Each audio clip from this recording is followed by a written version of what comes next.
Last but by no means least for today's Counter-Strike, live from London for the FACEIT Major is going to be MiBR versus Mousesports. A slight snigger sneaking from my lips as I realize this is a 0-1 game. Both teams high prospects to make the top 8, neither of which has put in the performance expected of them. A slip up on Mirage versus NIP put the boys from Mousesports here, and Tai Lu, the Chinese side who have written history for their region live in London this week and of course the week prior, have gone and picked up that win versus MiBR. This leaves us in an interesting circumstance. I'll explain it all with my lovely analysts, but first, hitting you up on social media. You can do it. It's nice and easy. Hashtag FACEITMajor. Hashtag. That's a hashtag. Do it and let us know how you're watching and indeed who you are supporting for Mousesports versus MiBR. I'll be asking these fellas, Sean Gares and Chad Birchall, hanging out. Hello. Hi. This is a weird one, right? I guess if you wanted to quickly recap everyone on how we got here, I guess there's not too much to be said other than not meeting expectations. I think that the MiBR one is the big one, right? The fact that they had such a fantastic first half. They looked like, you know, tournament winners with that first half that they had against Tai Lu. And then we get onto the T side where they should be able to crack the code. Right. An individual should be able to step up and win 1 or 2 rounds. Cold Zero did his best, but they just completely fell flat against a team who, sure, they've impressed, but shouldn't be beating the likes of MiBR. Yeah, I guess the Tai Lu result does stick out more so than the Mousesports one, just because I guess Mousesports and NIP, you'd probably put them in a similar category, Sean. Yeah, I would. I think Mousesports actually played pretty well that game. They lost a couple clutches. One that rings in my mind is the one where like a 1-on-2 where Snacks peeked him in the B bomb site where he could have just played the bomb. So I think Mousesports definitely could learn from like a couple of mistakes there. MiBR's T half though looked pretty terrible. I think if you go and you look at the stats from that Mousesports versus NIP game, between all 10 players in the server, it was so even, and there wasn't a huge disparity on who should have taken the victory, right? It was actually a super close matchup that's fallen in the favor of the Swedes, but it doesn't matter. We're here, and the Mousesports are ready to go. Yeah, another super close matchup is happening in the talent predictions. We're going to quickly give you an update at the end of the day. Everyone's been casting their vote for who they think is going to take this one, and my goodness, it actually is super close. I'm back, baby. Oh, Chad's climbed from a 30% prediction rate towards the middle of the day, and he's back up on par with everyone else. Who's that other grumpy fella on the end? Is that Threat? Yeah. Why are we so angry? Why come some people get smiles? Threat's so disinterested. Why is he looking over to the right? Henry's wearing... Oh, no, that's kind of like That is kind of Henry. Yeah, that is Henry. Yeah, right they've made him a bit of a silver fox, but that's fantastic. Okay, so 73. So actually we have Dan now in the lead. We've got to get this prediction right if I want to stay competitive. As do you, Chad. Oh, yeah, well, I can't drop any anymore. I need to hope you guys keep going for random predictions. Just keep going for the bottom of the barrel, and I'll just stay with the standard logical predictions like I always do. Yeah. Yeah. Cold, hard logic. And Mousesports, logically, should be able to do damage at this event. They are a star-studded roster, but I need your help, guys, because I think I've lost faith in Mousesports since Snacks arrived. There's no bad-mouthing Snacks, of course, a legendary name, and of course we know what he can be capable of, but I just felt like they were on the right trajectory before, and now it's hard to see this roster look a little shaken. It's definitely... Oh, no, you're right. I was just going to say before it felt like they had a team that was looking, you know, with a lot of synergy, but that's kind of changed. Yeah, it's definitely changed, and I don't really want to bag on Snacks because I lost to the man plenty of times in my career. He's an excellent player, and he can make huge plays like we just saw in that catwalk play. But yeah, something's just not there cohesion-wise on their T sides, I feel like. Do you think, though, when you have the likes of Rob, Sunny, and Oscar, who are all playing current meta Counter-Strike, and the last time Snacks was good, like consistently good, was probably about 2 years ago, that he has some learning to do to actually be able to play well as an individual? Sure, you know, he was, when you look at VP, the star, but he hasn't been a star in such a long, on a consistent basis in a long period of time that maybe he's playing an outdated version of Counter-Strike. It does appear like his version of Counter-Strike is a little dated. It's very get-right circa. Okay, now I'm intrigued. You need to expand upon this. What's 2013, 2014 Counter-Strike compared to what's happening now? He was one of the original, I guess, players really exploiting smokes and weaponry, like in a JW sense of he was using, you know, shotguns, he was using the AWP in close range, he was playing around smokes, he was making life very difficult. But that's become more common. That's become, for the majority of teams, they at least have 1 or 2 players who are very good at that. He seems like he's getting beaten at his own game at the moment, which he has to learn from the players which he now has on his side, or go back and reinvent his game and try and approaching it in a different way, because he is skillful. Because so from a a viewer's standpoint, it could be easy to say, look, Snacks is clearly good at putting the crosshair on someone's head and clicking. what could you possibly, how long could it possibly take to integrate him into a new style of play? That's a great question. Look, you can see that there is a certain amount of plug and play with where Stico was playing before, and he's been put in positions that maybe don't give him that star potential. That needs to be considered as well. But when he is a guy who has to swing into bomb sites and then, you know, he's retaking, you want more, you want to see more from him. I don't think we've seen that just yet. And there's no doubting this team now has more individual skill across the board. It just isn't as good as of a team, and I guess that's what you're alluding to with you saying that T-side's the strugglesome issue. It could be the fact that, you know, he's not as comfortable as he was in those prime VP days. You know, we did see him, like you said, pick up the op a lot, whereas on this team, there's not much room for it with Chris and Oscar already on the team. You know, Snacks doesn't really get that kind of freedom like he once had. Yeah, we have to talk about their opponents, MiBR, and they've given their fair share of freedom. At least they did to Ty Lue in that second half, and now it's time to see what this roster is made of. They made what to many was the most shocking change we've ever seen from a top-tier team in Counter-Strike Global Offensive history. They changed the language by which they communicate, a team praised for their synergy, communication, and team play. Removed 2 of their fellow Brazilians and moved into an international roster with 2 major winning North Americans. It's a combo that has many eyebrows raised, but certainly has been a project for them coming into the major. You heard of the 7-year itch, Alex? Talk to me. Well, that's like in relationships where after 7 years of dating, you kind of fed up with each other. I think that happens a lot quicker within Counter-Strike, and the fact that MiBR were able to keep a core together for such a long period of time attests to just how well, you know, these guys have been playing as a unit. The fact of the matter was, you could see at the end of last year, the start of this, that for whatever reason, some members of the team weren't on the same page and they felt a different direction was needed. The bigger issue is, this wasn't a clean divorce where they just went in and saw the lawyer and went, yeah, we'll just split everything up and get out of here. It took a long time. They had 2 roster changes, 2 very big roster changes, and then they even had, well, the fact that you were Bolt and you knew your head was on the chopping block. You're a disgruntled player stuck playing in a roster, and then you're changing organization as well. So not only did you maybe not get all the things you wanted when you left, you had to move house as well. Yeah, no, absolutely. And I mean, this is going to be a question of how the names and how they pound for pound match up, but also just how much homework has been done. What map will we go to? So many unanswered questions. And the question I hear you right now is, what's the head-to-head, Alex? Well, I'm so glad you asked, and it's brought to you by the Predator, September 14th. It's Oscar and Fallen. We're going to the Zoom Bangers, the AWP stars of their respective rosters. How do you feel about Oscar, Sean, in post-plunge to AWP? Because for me, it used to be like his best ability, and now I never get to see him doing anything cool with it. Yeah, I think the same thing when I think about Oscar. I think of him in like a lot of crazy scenarios, getting close range, taking weird angles, taking aggressive peeks, in like mid or late game scenarios. And he just hasn't really had that work out for him. There's one round in particular against NIP where he's upping the B bomb site, and they're just jumping out the window. And that's a round where Oscar gets like 3 kills. Yeah. Maybe 6 months ago, and he only walked away with legging a guy, no kills. So yeah, he's definitely fallen off in that regard. Trying to find his individual form, and actually a man on your screens right here has been regaining some of that form. We've been desperate to see from him. He was truly one of a kind players, Chad. It seems like this is your demo right here. Yeah, so basically we were just going to highlight from that game against Ty Lue how aggressive he was with the repeaks, and this is just an example of how mobile he used to be and the fact that he wasn't scared to constantly pick. This came back during the Ty Lue match, not enough to actually get them across the line, but really fantastic signs for the trajectory of this team. This has given me confidence that they are headed back to a top 3 team in the world, because Fallen, I think he's a spearhead of this squad, and when he's playing like this, the calls follow. No issues pushing through smokes constantly. You're going to see he does it 3. He's happy to play through this smoke 3 times. Now, sure, it's off the basis of teammates' flashes, but this is super confident, and this is when I think the term combat AWPing really needs to come into fruition. Because look at this stuff, it's mental. Yeah, that was him bouncing around on Inferno, and of course, that is a potential map for this series. Gents, what do you think? Put your thinking caps on.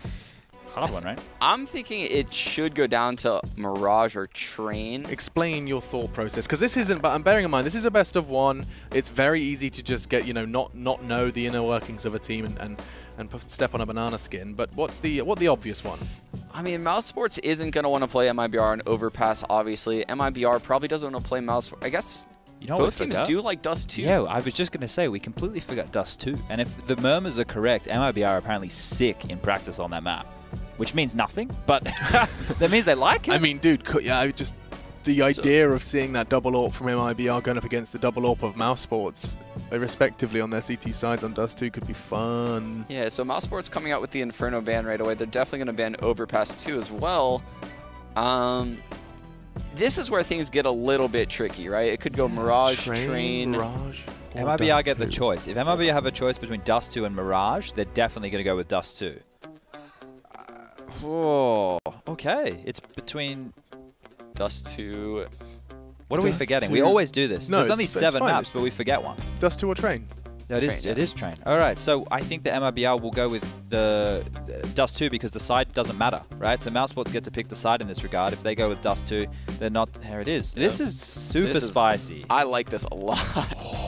This is actually, I mean, we hadn't considered it. I heard you guys kind of land on Train. That was the map you kind of had in your heads. I was thinking Train on Mirage, the same as Sean. I didn't even really consider Dust 2 for kind of realized it live in the veto process right there. That it was a possibility. 2.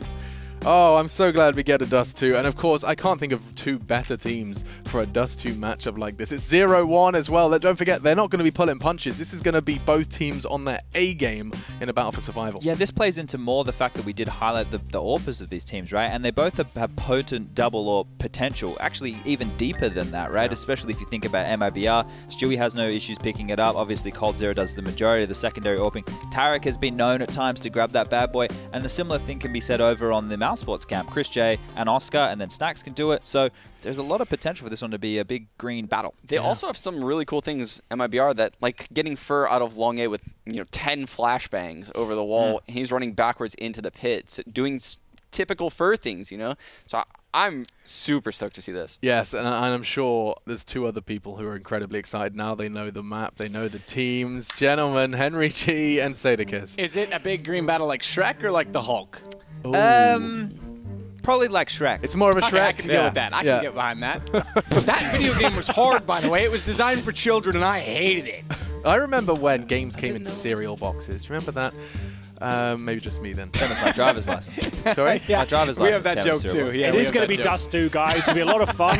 We're really going to enjoy ourselves here. It's a nice way to close the game out, or the day out, I think. It's going to be great. It's going to be 2 big teams all on the line. Fast-paced map. Your prediction, sir? Oh, we've got to do that? Yeah, that's the thing. We have to do all that. Right, MiBR then, Alex, if you don't want to chat. It's fine. I would. It's just I've got a guy saying, like, move on. Alex, shut the fudge up. I can be quick. MiBR.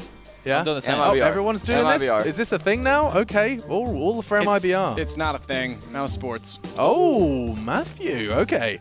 Coming in hot. Yeah. Okay, 1 for Mousesports from Sadakis. Sean, you've already said MiBR, and I think I'm going to have to join the MiBR brigade. I don't like you anyway. I just don't think we're going to be seeing another slip up like that Tyloo game. They had full control of that and just got surprised by that Chinese CT side. Well, we'll see. I think Dust 2 is kind of interesting because it brings kind of Chris J back into the fold. Obviously, not the primary opera on this team anymore, but a map in which he can double up extremely well. Yes. He loves playing on the A site with the op. We know the op's formidable, and we know that I think Oscar, head-to-head with Fallen, consistency-wise, has been better off. Yes, this year certainly, but in the last month, Oscar's certainly dropped off. Fallen's on an upward trajectory. He's looking much better. Could you say he's an upcomer? He could be, Matthew. I see where you're going with this one. What were you going to do? Upcomer.com, download it, iOS, App Store, or Google Play. Get your votes in. Right now, everyone's on the MiBR. You know what? I don't mind. I can go against everybody. Let's go Mousesports. Indeed. Mousesports definitely got a shout in this one. Just to be clear, you get the latest stats and scores of upcomer.com. Yes. So make sure that's what they do. Sorry, I didn't want to fully interrupt you, so I'll go back to you now. But there it is. I think it might be I just feel like they have got more firepower for me. With this Snacks edition of Mousesports, it hasn't really excited me that much. If it was the one with Sticker, I'd be saying, yeah, I'd probably be with you. This It's a good point. Yeah, they haven't had the same success, have they? I really haven't been sold yet. I don't know what this recipe really means. You've got too many star players now, and you don't have enough people to fall back onto. And Snacks doesn't seem to be really going to the role efficiently as we were quite hoping for. I'm not sure. But either way, ladies and gentlemen, this could be one excellent game. I love Dust 2. It's my favorite map to cast. It's very the Big exciting. Ben and Snacks has a pen. Doesn't quite work the same, does it? Work on it. I'll get back. No, I can't because it's under scaffolding for like the next 2 years. It is kind of ugly right now. Yeah. Not ideal. Either way, Sunny, he'll be in towards lower B. There's the Xbox smoke, and Sunny, he should be able to get at least one here. It doesn't quite connect the headshot, but it has to fall back. I'm surprised he gets away with that. The Xbox smoke actually allows it. They couldn't continue to fire into him. They'd also gotten good damage onto Oscar, which pushes them back down catwalk. So now Tarek made in America can start to take over Catwalk and get a little bit of stance for MiBR to work with. Sunny did well to get away, all things considered. Smoke will now cover off his vision once more, accompanied by a flash in which he read that he's got the wide side of the smoke, which means he's got Stewie.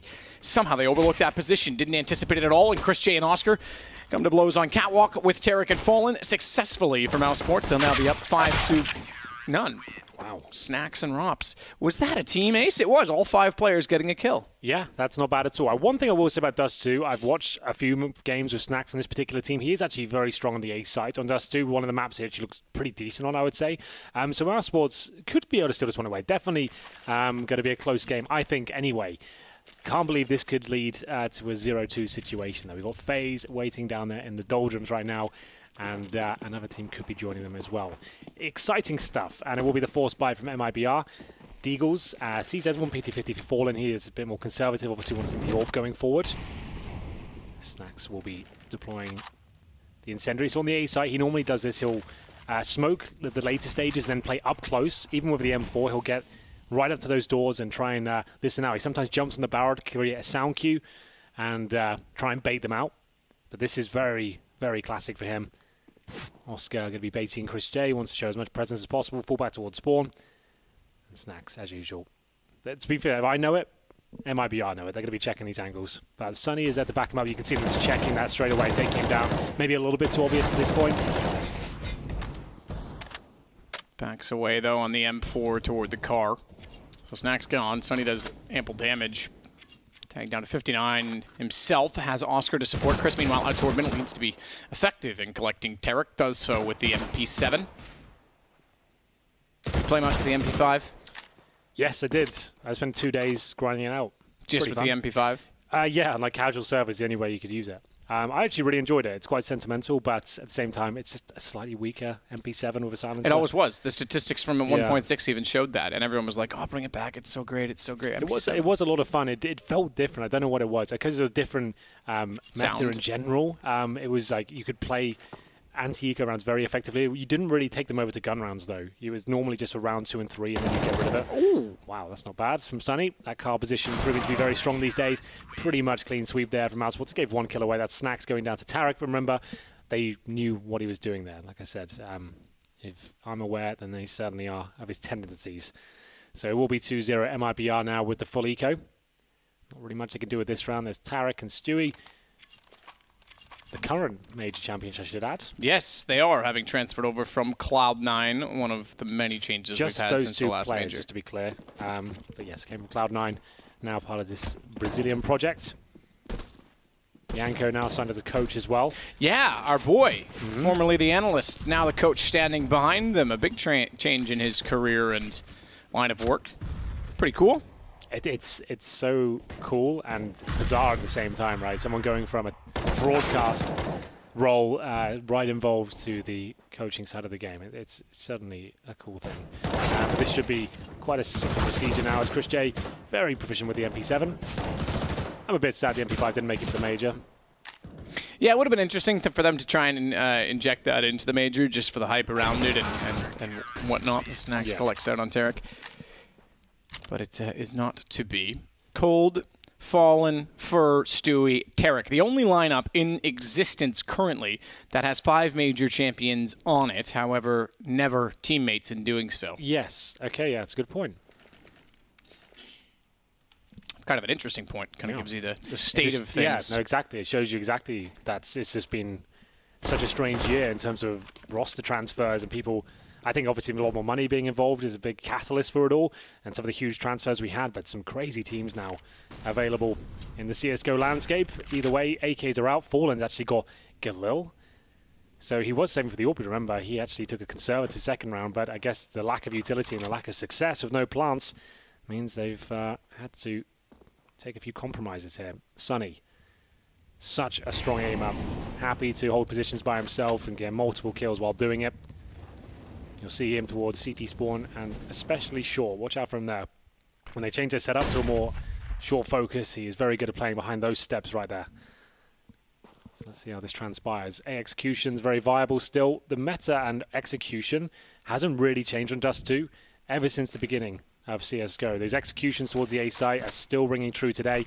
B splits are still a big part of the game. And yeah, it hasn't changed the meta much, this no, makeover. It really hasn't. There hasn't been any revolutionary strategies or tactics implemented from what I've seen so far. Maybe we'll see a few more at this event. People definitely working on it. Fallen. Back off, so too. Sunny on the other side does the same behind the smoke. Cold Zero still waiting for the flames to extinguish, excuse me, our third of the top 3 players in the world, and the third of which that's playing in a 0-1 matchup today. He's going to try and take the helm through middle. Gap in the smoke. Sunny gets one. Fallen trades it back. It's further, goes down. Bomb drop temporarily. They'll recover that. Fallen to do so. And Cold still wants to lead off. Shadow shows. Robs can't find the angle. Great entrance from Stewie as well. Toward B. Remember, B and Stewie. 6K, as it were, in Brazil. That was pretty insane. An ace in about 3 seconds, killing himself inside the flames while taking everyone down in front of him in the most chaotic of situations. That was actually really cool. This was a great round from MiBR. There we go. Clean sweep. No one really fighting back at all on the Mousesports side. 4 players survive, MiBR. But the B split, as we said, very common strategy still, and they've got a bit of a variation on it. They throw the smoke to the left-hand side and towards CT spawn, as you can see right there. So it takes vision away from multiple CTs, and then it's just about hitting your shots at this point. And Fallen and Stewie have no problem doing that. Tarek watching the flanks, that's a great position to be in. He's watching out for people pushing long and indeed short as well. So that's actually very important to note, that he was watching both of those areas. Double AWP set up for the first time, though, Matt. That's where the game really begins. They were going for a long take here. They might still commit. All 5 players outside of long right now for MiBR. Good smoke from Snacks. Like we said, he likes to play up close and personal here, but he might find himself in a spot of bother. Hasn't been his best in the fragging department recently, and it won't get any better just yet, as he'll go down quickly to Fur. Unlucky with the flash, but he was by himself. No real setup there, just standing in the open and seeing whether he could get one before going down. Not that compelling. Now they have long control. Cold Zero now watching for the flanks. They don't have to overcommit to this. They can drop the smokes like this and just wait to see what the reaction is. They've done 2 smokes on the crossover. So is this a massive fake, or do they want to actually commit to this? They are going to start probing towards the A sides. Need to be crossing the next 5 seconds or so just to make sure they have time. They are going to let those smokes go down. Interesting. Okay. Double smoke. Gap in it even still, but they'll get across before any threat comes from that, before Sunny had position on the ramp down below. He wants to play the backside of the smoke, potential to get flashed through when the bomb plant does occur. Nade up to weaken Stewie, but as nades work in CSGO, it lands beside the box. There's the flash and the take from Sunny. He's traded out immediately by Tarek, who holds off the car, and that is the signaling for save on the Mousesports side, as Chris J wants to keep the up. So too does Oscar. Double up setup on Dust 2. We mentioned it is extremely powerful in the right situation, and they don't want to give that away too soon. Great stuff from MiBR. Very simple procedure at the start. Decent spawn, didn't necessarily commit to it. All 5 players outside long, waiting for the initial grenades to come through. Flash over, allow 30 at the first pick, and Snacks didn't really put up much of a fight there. And they get that kill. They baited out the grenades. I think that was the initial idea with the 2 smokes of crossover, just to bait out reaction, see who would try and push down and flash through and get a kill. Maybe even suggest it is a fake. Then smoke it again, go through together, and it all works out very nicely in the end. Well played. 3-2. That's MiBR will be up against the 2 saved AWPs this time. Robs to the M4 as well. Will Sunny and Snacks commit to the force buy and join their teammates here? Yet to be seen. I'd like to see them get more than just a default pistol at least. Sunny with a P250, Snacks with nothing. Can stick on that USP. He'll be boosting them up at the start, I guess. And they'll try and push for a kill towards short, maybe boost up the AWP and look towards lower B. That's where Fallen's heading. So we'll see if there's anything there for Oscar and Snacks. So far, nothing to be found, but Fallen gets down, after which they gave up the position, and Oscar was looking up middle instead of down below where he should have been. So MiBR finding the opening pick yet again. Ops are still in play because Snacks is able to pick up one from Oscar after it was dropped. Chris J was spotted. He's aware of that now as they fire back in, and Fallen standing by once again, rotating all the way from under back toward T-Spawn. Is able to catch him retreating to middle. So great dynamics once again from Fallen. They talked about how shifty he was on Inferno yesterday. Doing it again here on Dust 2. So 3-on-2 in the score. 5-on-3 in the situation. Double up back in the hands at least for Sunny. manages to get through the door and get away with it. So much time, such an advantage for MiBR. It would take an absolutely monstrous performance from the two players that aren't necessarily associated with the AWP on this team. Snack's definitely capable, as he's demonstrating right now. This is much better. Looking for his third right now. There is a gap as well. coldzera knows it. He hits the third shot, doesn't get the kill. It's right in the kneecap there. So at least they do cross towards the site, and somehow Snacks has given them the advantage here, and even more so now. Tarek will drop. coldzera 15 HP. Snacks looking to finish it in style with the jumping shots here. Can't get carried away. You're up against coldzera. Definitely capable of converting these sort of rounds. Diffuse kit available. Flashbangs too. coldzera waits patiently. Surely got no say in the situation here. He'll be taken down eventually. It would take something absolutely wonderful here. Sunny will finish things off. It's Snacks to save the day. A 3 versus 5 converted in Mousesports' favor. And I wanted to build that up in the way I did because Snacks in VP was known as the more chaotic AWPer within the squad. There's normally Pasha doing the primary AWPing, but when Snacks picked it up, you knew some fireworks to go off. He's going to go for something super aggressive. He's certainly capable of hitting crazy shots, as you saw just then. Knew he had to find something there. That one was pretty standard, but it got very exciting at this point. Then he hits the crosser in the kneecap. That was it just there. And going for the jumping shots. And the remarkable aspect of that is that the double op was gifted essentially to Mousesports twice. Yes. They actually killed it twice. They one on catwalk, you couldn't really hold them off of it, but the second one at doors, Fallen's already rotated off along. They're able to grab it again. Now it wasn't Snacks that picked it up, but it was still a 2-op setup toward the end of the round, and it's pulled back by Mousesports 4-2-2. Oscar holding the wall as Tarek tried to go very quickly toward long. They'd gone unchallenged at the cave. Carelessly through the smoke, and Tarek has fallen down already. That was a pun as we were looking at Fallen's point of view, Henry. Just thought I'd point that out for you. It's always good to do that. Just in case it makes the jokes so much better. The good jokes are the ones you have to explain. You have to explain every single time, yeah. Exactly. Well, this means you're smarter than everyone. They just don't get you. Well, that's obvious. 5-on-4. Tarek does go down initially. Oscar starting to get warmed up now.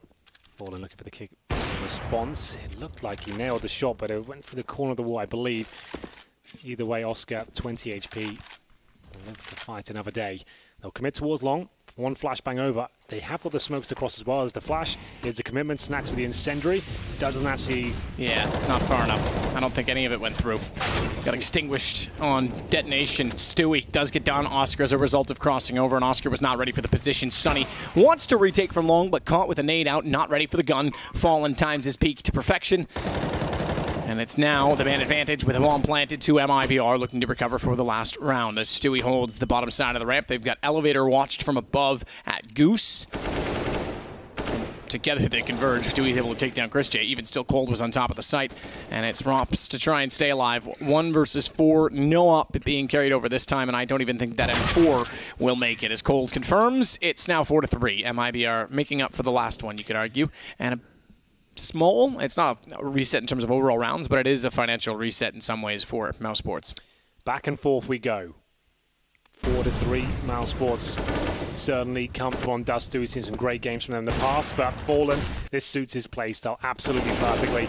Mousesports will buy him for the round somewhat. Sunny could afford the op, so they've elected to force around it and give it to Oscar. Wow. Oscar's going to have to deliver here. Like I said, I haven't been super impressed in the last few months. 2018 has been a great year for him, don't get me wrong. I think he's a fantastic player, as he does find the first kill there. Stewie will go down first, and Oscar wanted a little bit more, but coldzera, he's smarter by the looks of things. 2 kills for him. Very fast reactions, great aim. Snacks can't replicate it. And now a 4 versus 2. Oh, no. He's low on HP. Oh, he's just barely going to get out of that. He's forced forward. He has to fight. Cold has 10 and nearly gets taken down by his teammate. I said smart because I didn't think Oscar would actually be given the chance to run away as Romps tries to go aggressive on the B side and spawns out Fallen. And posting back up at the stairwell, if they chased him, they wouldn't have spotted him, and he may have got the shot off. But Cold, you're right, was 1 step ahead of that, quite literally, as he shoulder baited out the position and then took down the shot on Oscar. So that was very well done. Indeed. Even if Fur wanted him to die. Was it Fur through the... No, I don't think it was Fur. I think it was actually Tarek. Either way, bomb remains planted on the A site and shall remain planted on the A site. That is how the cookie crumbles, as you would say, Henry. As I would definitely say. 4-on-2, and Mousesports saving the M4. UMP combo this time, no double orbs, I'm afraid. And speaking of which, MiBR have got one. It's one of the few maps where double orbs are actually quite viable. You've also got the gap opportunity at the very start. Then have one of them head towards B tunnels, one of them hold middle/long. No problem, that works. I have no issues with that. And they might have thrown it away, I'm not sure. They are distributing weaponry out now. That's coldzera getting it done towards short. That first shot to take that Oscar especially. Ooh-wee. Not bad at all. 4-4. MiBR waking up. Now there's a secondary orb, so it was carried over. And we'll see if they can get some damage done. Not going for the double gap shot, actually. It's going to be coldzera trying to use a quicker spawn. Fallen aware they could be going towards lower B. So two players make their way in, trying to pincer towards the tunnel tip. But look at the defensive positioning from Tarek. Yanko's got these boys drilled by those things. That's how you should be positioned, exactly like that in this sort of round. You do not want to be in the tunnels. One flash and you could be absolutely wrecked. You have full control from T-spawn and you have no danger of dying. There he is, walking back and forth behind his troops. Oh. They've decided not to show you his face anymore and just his body. No longer in illustrious suits. I wonder what he's going to do with all those suits now. That's the problem, isn't it? He's probably got about 20 suits he's used for broadcast. They really are. I think he should go all out and be the coach in suits. That's a good idea. Just do it. Well, another round going to MiBR. Football coaches and stuff, they wear the suits and the touchline and stuff. Football coach. Oh, sorry, you're thinking real football, not American. Yeah, sorry. So the American game that's not played with your feet at all and is actually played with pig skin, which there's something about in the Bible that if you play with a dead pig, you should go to. Anyway, they don't. They wear like Bill Belichick and stuff. They wear like windbreakers and stuff. Yeah. But hockey, they wear suits. I think that'd be quite a cool idea. Look a bit weird, I think, in CS initially. But it's an interesting idea. Either way, MiBR looking very comfortable now last few rounds. They've run away with. Money's been a bit of an issue for the Mousesports side, but they have saved an AK here. There's Fur, coldzera, and indeed Fallen. The Brazilian troops within MiBR, and then the North American counterparts there. So we get into round number 10. Double orb setup still for Fallen and coldzera. Now, these are the sort of setups, when you're the in-game leader or even the coach, you probably haven't prepared or have specific setups when you have double orbs. But it's definitely, you get a bit hyped when it starts coming through. It's just something about it on Dust 2. It just works. You can hold individual angles and just work your normal defaults, and it's a little bit difficult to handle on the CT side, especially when you've got Christiana scouts for going through his flight path here towards short, but Oscar is there. Needs to be flashed off, and indeed he is. Perfectly done. MiBR dissecting the map now as they have short control. Didn't go for long this time. But Chris J, not the orb. He's got the lesser of the sniper rifles with the scout. It's a bit more mobile, but does significantly less damage. Needs a headshot for a kill. As we look towards another B approach. A contact towards B is very viable in this version of Dust 2. You can just walk in and overwhelm the CTs on the other side, especially if they jump up like that and offer themselves up. Fallen plucks Chris J out of the air as he tried to get towards the platform.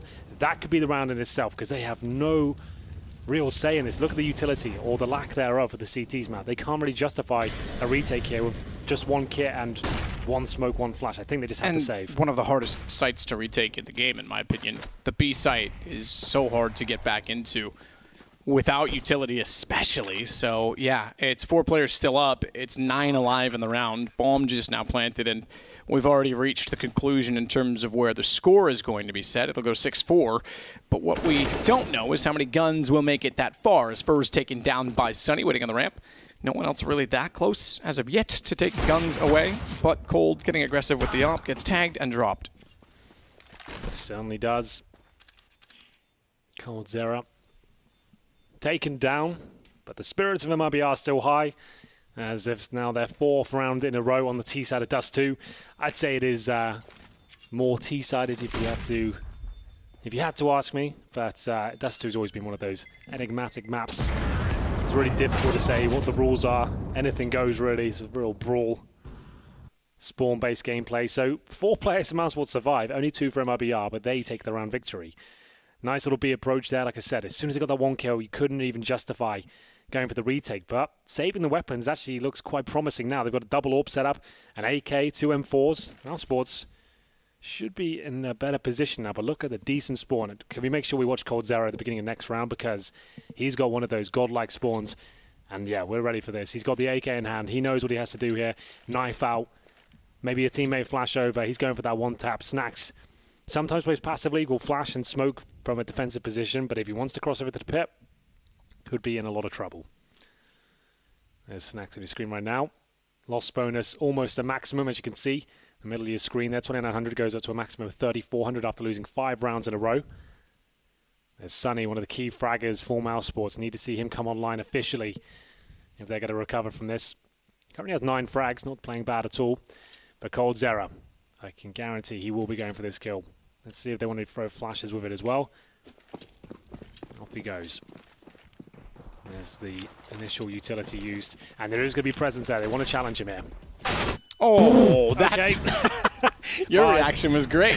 Oscar just absolutely obliterates Cole. Okay, well, I really built that up in a horrible way. Well, you know what? It just showcased the other side of the tale. Yeah. Sunny gets Burr, who went aggressive on Catwalk, and he makes amends on Tarek as well, because 2 players in that direction, with the aggression that MiBR was showing, could have potentially opened up a chance to get toward the A site. Bomb now down on Catwalk with both Fallen, although he gets Rops. And Stewie left alive. Molotov goes out. Sunny's tagged by it, has to go forward, but Chris just barely gets an angle to catch out Fallen. Round should, okay, careful, still go the way of Mousesports, bringing us back within 1 as Stewie was spotting Sunny, but is spotted in turn, and Chris comes over to do the deed instead. I'm so interested to know, did Oscar get there before the smoke and then line it up and wait for the timing? Or if he just knew the lineup. Did he clearly run up to a smoke? Well, sometimes what you can do, right, and you'll know about this as well, you can, okay, so he did actually get there before this. That's sick. That's disgusting. Yeah. Like, that is vomit levels of sick. Yeah. Sometimes what you can do, even if the smoke's out, is if you know a marking on the wall, yeah, indeed, and you just know how to strafe with your crosshair on that marking. Sure. And a lot of players do that. Like, yeah. That's no surprise to you or anyone listening, I'm sure. That's just the way he looked so convinced he was going to get that kill with the shot. Like, it was just no problem. Oh, he's there. I was going to take him down. That was kind of sick. But like I said, the double AWP setup looking much better now. When Chris and Oscar are hitting their shots, it's very difficult to break them down. coldzera here, looking towards shore. I think that was a little boost there, doing a lower B to see towards short. That's quite a cool idea. CT sometimes have a bit of an edge with only a tiny bit of the head showing. Take that away.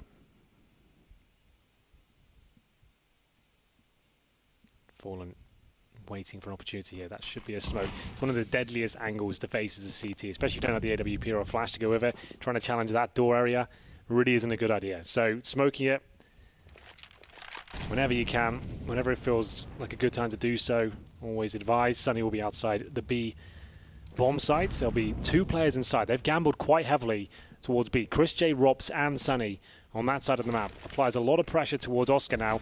Incredible AWPer. Comfortable on the A side, but if he misses one of these shots, which is quite likely, you'll see a barrage of flashbangs come in any second now. If he misses one of them, they're going to plant for sure. They might have to save again. 3 players still at B for Mousesports. Here are the flashes. You can see how difficult they are to handle. Smoke in front of him now as well. He's done for. Yep. Somehow the smoke... What? Okay, I thought he hit that too. Sunny keeps him alive. The smoke's going to actually give him a bit of a chance here. It's still behind him. There's a timer on the play. He gets actually caught out by Fallen in the end. I thought if he waited and watched long, he might get the shot instead, but now bomb planted. Little was Oscar to do about denying that. It was more if he could maybe miraculously pull off one further kill and give them a chance. Chris already back toward B. Rops holding behind the door long. That tells us all we need to know. It's going to go MiBR 7-5. This will be a 4-round reset against Mousesports. So important to keep every weapon up. More so the AWP. And Sunny alive with $5,500 left over will be able to drop in the next round. So they'll be able to avoid catastrophe so long as they can keep these 3 guns up. Which it looks as though they will do. There we have it. MiBR, textbook execution there. Mousesports, the gamble towards B really didn't pay off for them at all, but they do have 3 players surviving, that's fine. Here's Tarek dueling Snacks along. That's such a key battle. Everyone knows Snacks plays by those doors. Fallen hitting some very key shots as well. So there we go. There he is, the man himself, the father figure of the Brazilian scene. And Fallen's got the spawn this time. It's actually a lot better with the AWP. To go for this pick. Let's see if it works out for him. He gets his head blown off by Oscar. Let's have a look. There it is. That's what we were looking for. You flash over, use that spawn, and he's actually going to boost Tarek up here. That's a great little spot just to hold up and wait for any sort of reaction. That's what Tarek does in his defaults, is hold long, so why not? Get him up there and he'll have a huge advantage, especially on a map like Dust 2. If you lose the first pick especially, you have to react. You need to reclaim map control. You need to either get long back in your favor or B tunnels, for example. You can't really allow MiBR to fully execute and have everything available to them. So Tara getting up there, waiting for reaction makes a lot of sense. And here's the action I'm talking about. Sunny, he's trying to at least get a kill back towards short, look at lower. They cannot rest on their laurels and allow a full MiBR team to make their way to a particular bomb site. He needs to try and shut them down if he can.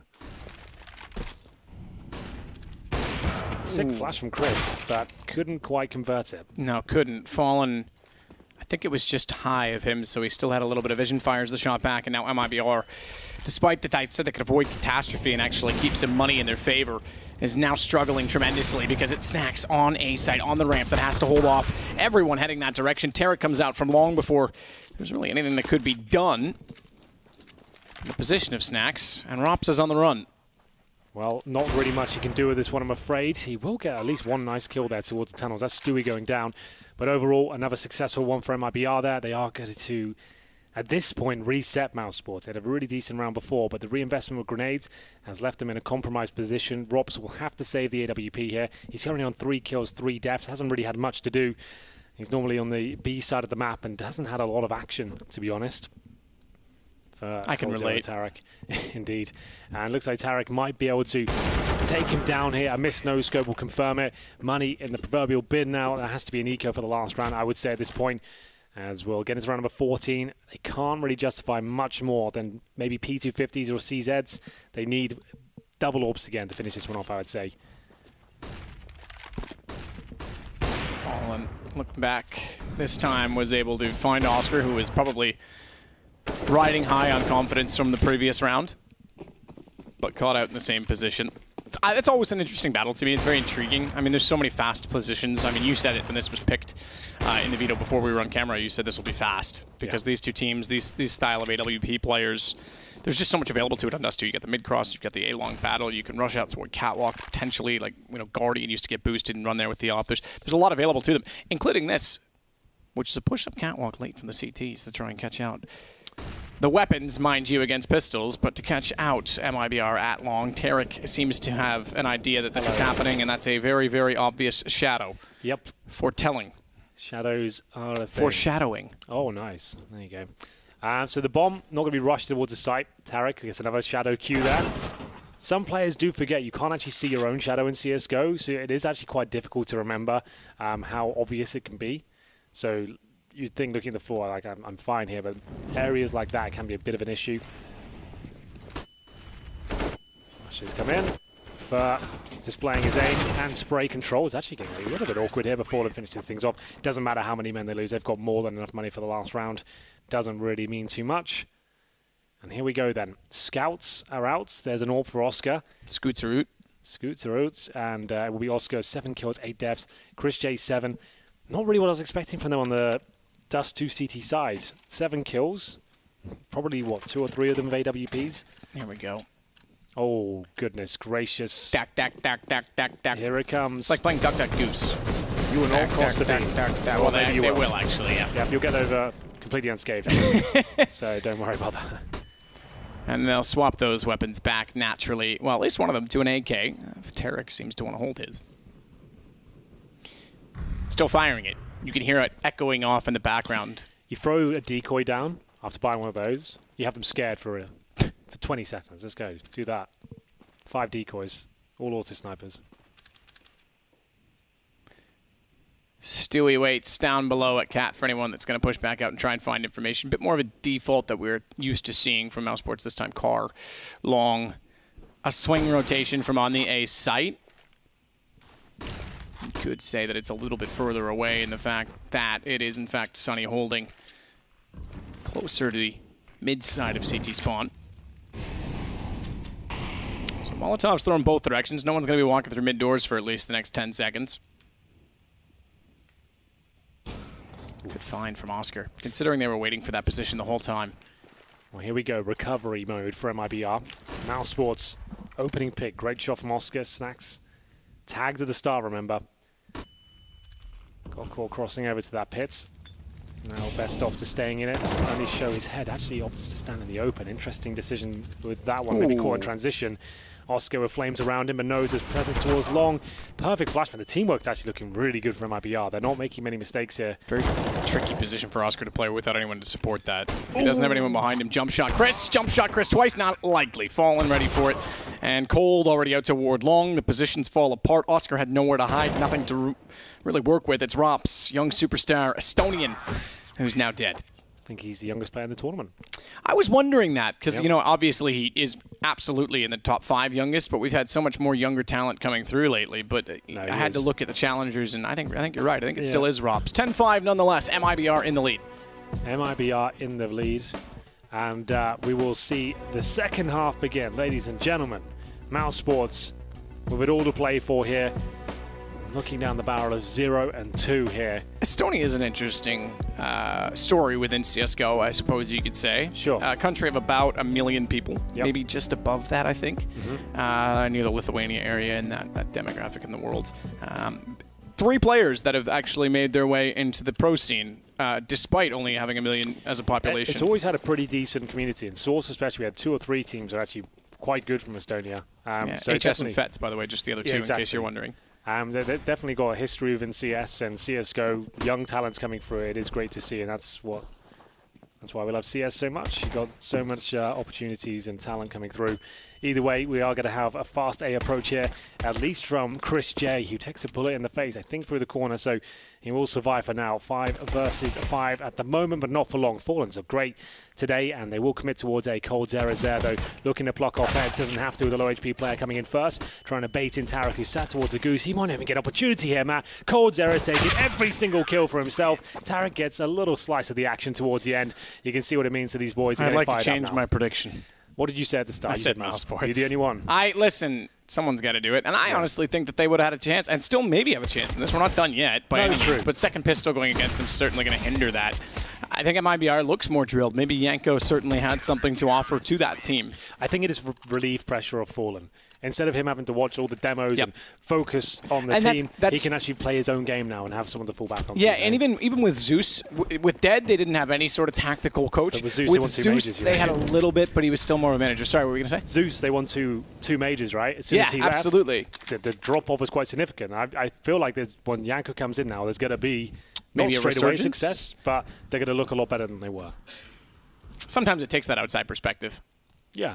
And if your star player like Fallen is the in-game leader, the AWPer, and now the strategist as well, it's all a little bit much. Sometimes, it depends on the mentality, but sometimes you have an in-game leader with these great ideas who fails to identify the weaknesses, and that's where the coach can come in and say, actually, hang on, here's your bad habits you need to work on, as well as what you want to do and implement as the leader. So, well, here we go. 1 flashbang and a short plant attempt coming in from Mousesports here. It's a pretty common approach.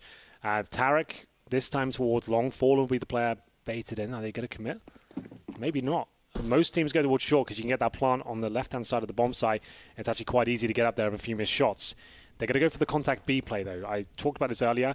This version of Dust 2, it seems a lot easier to just walk through and try and trade out kills. Stewie, we've seen some pretty unspeakable things. That's such a great smoke by him. They're going to be so gutted with that. Like 15 seconds, boys. Well, we'll just have to hold up, I guess. Now throw a Molotov and ace them. And kill yourself and die again inside of the Molotov. Careful, apparently you can't say that. You know what I'm 2018. Stewie going to back away from it at this point with the MP9. I think he was a little bit discombobulated. He got shot, and I think he just responded. He got shot, and he didn't know where it was from, so I'll just hold mouse 1 and hope for the best. This could fall apart. Oh, that certainly could make it fall apart. Fur going to nade himself down to 84 as he wants to get back up into the window. Bomb already planted. Thankfully, Fallen's going to take some ground in the tunnels. That will segregate the players of Mousesports inside of the site because they now have to watch both sides as Romps nearly gives himself up. But he'll go with Chris Jake. They both had position to peek. Fur down, Tarek the next in line, and they're going to push out. Forget tunnels. Let's take everyone at middle. Let's get their weapons and then turn around. All we need is 1 player inside of the site to get the information. That's Romps, and they have to be careful not to lose him because then they're locked out at their own window. Romps gets 1. They know exactly where Cold is. He's doing everything in his power to win this round. He does have a kit, but he's got no life. Oscar gets it, and we go 11-6. Good round from Mousesports. Bit of a miscommunication inside of B for Stewie. Yeah, I guess just a moment of chaos there for a second because his teammate was at the door and obviously panicked. He had to smoke down. He assumed they wouldn't push through it, but those smokes are not force fields. A lot of players can allow that to happen sometimes, but there it is. Great stuff from Mousesports. Can't take anything away from this. Oscar finishes things off. That could be a resurgence now. We'll see if we can get back into it. It was looking like a death sentence after losing the pistol, but right back into it now. Fallen and coldzera to defend the long push from Oscar. Good grenades, actually not making their way in. Narrowly missing out there. That's unfortunate. As Sunny will actually take a lot of damage at the start of the round. I think he got tagged up by the scout of Tarek. The long control at least obtained. Tarek there on the CT ramp right now, just having a look around, trying to get up on the site. Spots one. Remember, hasn't got armor. Can't stick around if he's being shot. The aim punch will be too much, meaning his crosshair flings up in the air. If you have armor, it certainly reduces that factor. That's another. This is getting a little bit interesting now. If he can tag one more, he has softened them up significantly for the CZs and Deagles. Tarek trying to find better positioning so as not to be too close for comfort when they get onto the ramp. He's got Cold alongside him. Good find from Tarek. Exactly that reasoning. As he drops the bomb out of the hands of Snacks, it's on the ledge. I don't quite know if Tarek can see it from his position or not, but it means they've got to re-grab it. Cold, good position. As Tarek did the earlier damage, he's able to collect on the Deagle. Headshot either way. Rops finally gets a kill in return. That will now allow for the plant. It's still a man advantage on the MiBR side. Okay. Problem is that they haven't picked up weapons. Fallen from down below with a CZ. This is not looking comfortable at all. 12 HP and 32 to try and hold off a retake of 4 players. They aren't going to flow into the site collectively and try and overwhelm, but Rops has now got problems. He's got to watch both angles, and Tarek and Fallen looking perfect. What a round. Tarek, for me, stole the show there. Unbelievable. The Scouts was such a big talking point over in DreamHack Masters. So many players causing such damage. Maybe not so many kills, but it's the way it softens them up for the pistols is absolutely amazing. But that shot was anything but softening up. He completely wrecks the first player crossing over. Fallen converting it. I thought they would have a bit more hustle considering the bomb was ticking away, but very calculated as usual. And we'll go 12-6. P250's map. CZ's back in the doldrums. 13-6 looking likely. Rushing long. Be careful. coldzera and Tarek won't miss their nades this time, I don't think. Or maybe they will, actually. They've set the roof on fire. No roof. The roof is on fire. We don't need no water because coldzera is going to spray down everyone. Tarek contributes. I take it back. Cold gets all the assists. Tarek gets all the kills. 4 for him. 1 for Cold. 13 rounds for MiBR. 3 to go before they go to a 1-1 scoreline. Mousesports would then fall to 0-2, joining that of FaZe Clan. Think about that for a moment. Nico's former team in the same situation that they would be in. Kerrigan's former team in a lifelong past. Yes, indeed. But still remarkable. I should say former organization. I guess it's kind of confusing because it's certainly not any of the players that were on that roster with him, aside from Chris. Okay, fair enough. Listen, I caught myself as you did. Well, Mousesports need to catch themselves before they trip at this point. 13-6 down. Not looking too good. Smoke deployed at those doors now. Same boost we saw earlier in the half. Snacks this time trying to look above it. No one's going to be there, though. It's quite common for players to replicate their CT positions on the T side and the defaults because they have an understanding of how CTs might play it and how they can dissect it and things that work, things that don't, timings, little cues. It makes a lot of sense to bring that over to the CT side as well and T side. As Fallen holds towards short. Looking to be flashed here. Shouldn't just get a clean shot. There it is. The flash comes through, but he has got a teammate there baited in as well. This could be fantastic. coldzera looking for multiple kills here. My goodness, he's got them, and the bomb is down. Cut off as well by the incendiary. coldzera knows the bomb's there. It comes up on the radar once you kill the player with the bomb. And at this point, I don't see a way where MiBR loses rounds. Cold to just get aggressive and make sure he gets a further kill to confirm they're getting nowhere near that bomb. Rops down the last alive, 1 versus 4. Low HP enough on Tarek. Problem is that he has to find it. Tarek does. Very quick reactions. Not at all ready for Fur to be on the doorstep behind. It's 14 now to 6. So day 2 getting close to the end. Our team's now set at either... Well, this is obvious, but listen, I gotta say it. 2-0, 1-1, or 0-2. Our draw comes up after the desk segment, which follows immediately after this game. So it's not long away at this point. Everyone will find out who they play tomorrow. Desperate times for Mousesports. A couple of AKs, everyone full support. And they're rushing along again. Fallen and Tarek have had their number, but might yield at this point and fall back. And indeed they do. Sometimes it's best to do that. Instead of just challenging and being stubborn about it, when you feel like you won't have the impact required or just get one and fall down, not really worth it. But this probably is. Fur, great positioning there. Pushes in, had a teammate with him to trade out if it went wrong. Gets the kill. Might guarantee the round. Fallen. Great position considering the weaponry he's up against. Oh, wait. Ooh. Somehow not collect even a light shot based on the movement mechanics in the air. Fallen does go back out to find Oscar, however, and he's ready for the approach on the ramp. Ooh. He's so quick and so damn alert. And he knows they're there, but not ready for Snax' Deagle. They are with the boost. coldzera, backside of the wall, an old school boost that catches out both Snax and Sunny. Map point, MiBR. Love the stuff. Mousesports now. That was the last few attempts, both of them just rushing long. Hasn't really worked out for them, to be fair. The money was low. A couple of AKs, almost no grenades. Fallen getting it done there. Close range, that's more like it from him. He's been missing that the last couple of months. Well, I should say the last month has looked great. Maybe the earliest start of the year. Double scout setup. 9 rounds in a row required. I don't think this is done just yet. We'll see. Sometimes these are the rounds that really work out for you. Get a Mac 10, you rush long, get your head blown off.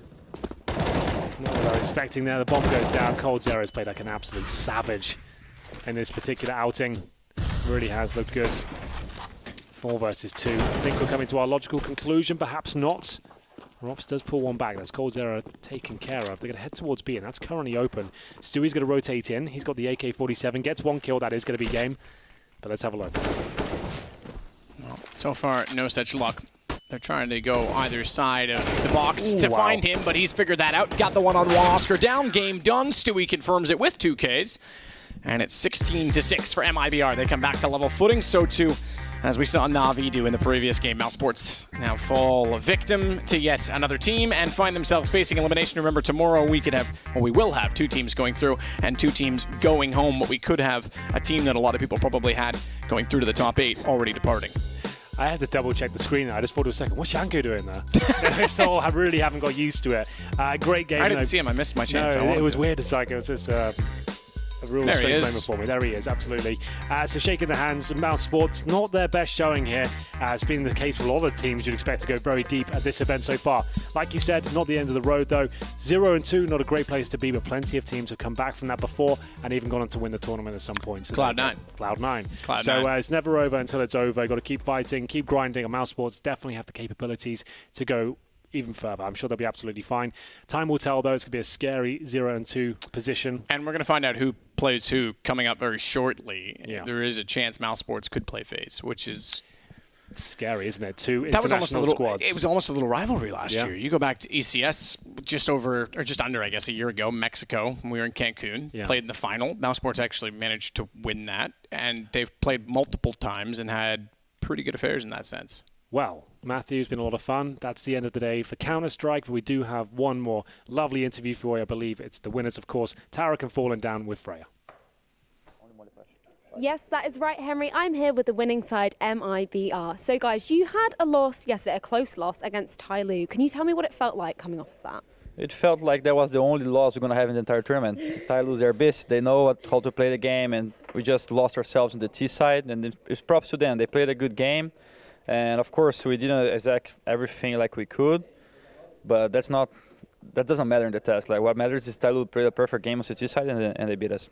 Yeah, because you guys seemed a lot more confident on that T side. Was that something you were focusing on coming into this game? Yeah, I think we had a really good game plan going into those 2, and we knew it would be the map. And Yanko and Fallen put some stuff together, and everything worked out perfectly. I think we're happy with that T side for sure. I just briefly want to pick up on Yanko. He's been the newest addition to this team. What has he brought coming from, I mean, he was a player, observer, analysis, and now coach? So Yanko first, everyone knows, he knows about it, and a lot about the game because of all the analysis he's been doing on the couple last tournaments for the last 1 or 2 years. And I can speak for myself, I always recognize it with the things he said, and I kind of saw CS in the same way. And I think like 1.5 years ago, I think I made a joke, like if someday Yanko's going to be a coach, he's going to be coaching or something like that. And in the end, it just planned out that he became our coach, and that's his first job as one lately. And the things he adds the most, is most likely helping us in the preparation for games, like to studying our opponents and taking a look on which map should we go for it, and is there something very different that we should be looking for. But I think the daily job that he does every day, making sure everyone's on the line, putting this extra effort has to be put. When someone does something wrong, he's there to really, to tell you, hey, you can't do that, that's not good for us and stuff like that. So he knows how to be the bad cop, and I think our team was missing a little bit for that, because we're just too friendly, like we are playing for so long together. Now we have the Americans here, but you create a bond and a relationship in 3 or 4 years that it's hard for you sometimes to really charge someone of something, and I think having someone from outside doing that is helping us a lot. Yeah, because I was at the boot camp that you guys were at in Copenhagen, and he seemed to be very focused and very driven for you guys. Were you able to implement some of the strategies and stuff you practiced in Copenhagen in this game? Yeah, I think the boot camp was really important for us. We played probably close to 50 maps and got us a lot of experience playing together. I'm fairly new to the team, so the boot camp was really effective because now I have a better understanding of how we play. And now I feel a lot more comfortable, and I think also everyone else, they know how we want to play, and also easier for Fallen to call because everyone is under the same system. So the boot camp was really helpful. Yeah, I just wanted to pick up on that. You had a phenomenal game against Mouse. So have there ever been any communication issues? Because obviously it's a predominantly Portuguese-speaking team. Are you guys now kind of on the same page? I would say very rarely, 5% of the time where there's a slip up. But at this point, Counter-Strike communication is really simple. We've had a lot of practice now, and I think the guys have picked it up to the point where the communication isn't really an issue for us. So going into tomorrow, you now have 1 win under your belt, which is crucial. Are you feeling a lot more confident? Yeah, definitely. I think the confidence gets back a little bit after receiving that comeback from Tyloo. You kind of shake yourself a little bit, but you have to think long term. And this tournament, what matters in the first stage is getting the 3 wins. I can guarantee you that teams that go 3-0, they might not even win the major. It doesn't matter much. Those guys are the best examples of that. They went 0-2 last major in Boston, and they made up to the finals and beat FaCe where nobody expected. So everything is up to grab, and we have to keep ourselves with a good mentality and understand that on those high situations with high pressure, you have to take our time and act smartly so we can win those games. Cool. Thank you very much for that, guys, and congratulations again on that win. Alex, what do you make of that over on the desk? Enlightening. That tells us a whole lot, if anything, just about Janko and, of course, what he's doing for the team. The communication issues, we can stop using that as much of an excuse as well as a discussion topic. They seem to have that one down pat, and this was a real nice performance from MiBR. 16-6 at the end of the result. Fun little tidbit, we sat down here for the entire game listening to that communication, and the MiBR guys were a lot more vocal. We could hear them a lot clearer than the Mousesports players, but their communication was crisp. There wasn't really any issues with it at all. There was maybe one bad call that probably came in, and that was whatever led Stewie away from upper dark in that second half to help Fur towards middle, and that was the only point in there was any poor or miscommunications, at least from our end. I thought that was Sunny's flash. I thought Sunny's flash had baited him into that. Yeah, but that's the thing. Fur was already outside the bomb site, and Stewie also Yeah, rotated there definitely over. was a lapse in communication on that round. I mean, Chad and I went back and forth the entire time. Stewie's communication is so on point, so descriptive and concise, and Coldzera as well, asking for flashes. On the round where he aggressed Cat, I mean, it was a treat to listen to.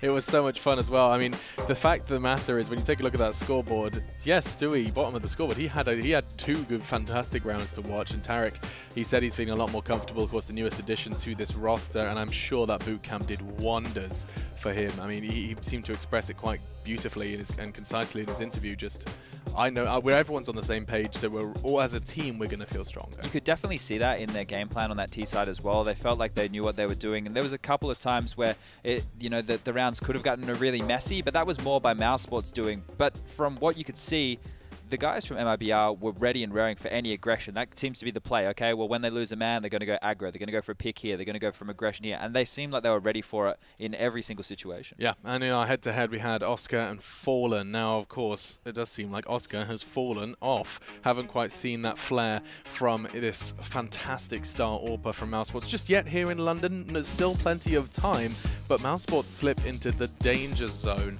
His performance comparison to Fallen's, I mean, Fallen was 20 kills to 8 deaths. Not sure how much of the AWP was in his hands, though. Quite a bit, actually. He picked Oscar on Cat 1 round from lower B. He picked Oscar at long once from the double doors. Well, there you go. Yeah, he was all over the place, actually. Fallen had a really good game here. Just with Oscar, if you're that A AWP player, you're playing swing, right? You're in that car area.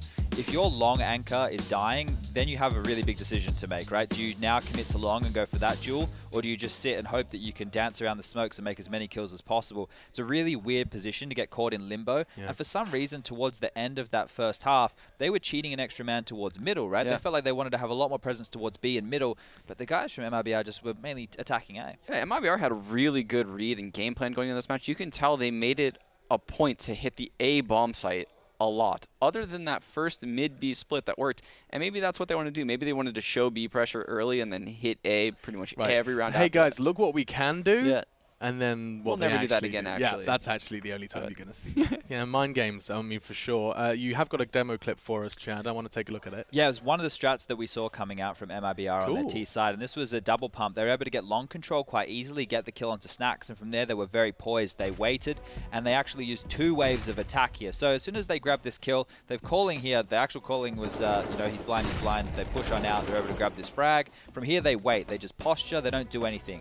Now they're going to double smoke long cross, and this is normally enough to bait out any utility or any reaction from the CTs. You can see they've been kept completely honest. They haven't done anything. So now when this second wave comes through, you're going to see Molotovs onto the bomb site as well as the smoke. So anybody in the bomb box, anybody over towards quad, are not able to pick and stop them here. Completely Molotoving off the bomb site. They get it down quite easily, and at this point, they have to do something random. A push through the smoke will come in. He's going to die, but now they just have to opt to save. They're locked out of the bomb site, and that's just fantastic utility usage. They're able to maintain map control throughout and keep Mousesports. Was that 4 smokes on an execute? Yeah, so they use 2. Yeah. Yep. The first wave is to bait out anything they had or a reaction. The second wave is then, you know, obviously to cross. The Molotovs stop anybody from disrupting them getting into the bomb site. And then from there, you know, it's very difficult to get into a retake without a lot of utility as the CTs. Yeah, speaking of 4, from 4 smokes to 4 frags, we do have your play of the day. It was brought to you by the Predator, and this was a scorcher. There's lots to choose from when you've got some of the world's best clashing in the server, but today's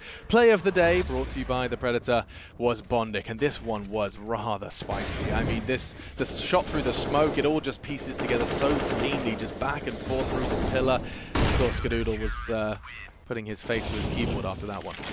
Yeah, it came at a really big point in this match. This match was super close. Hellraisers losing both pistols, which is becoming a staple of their overpass games.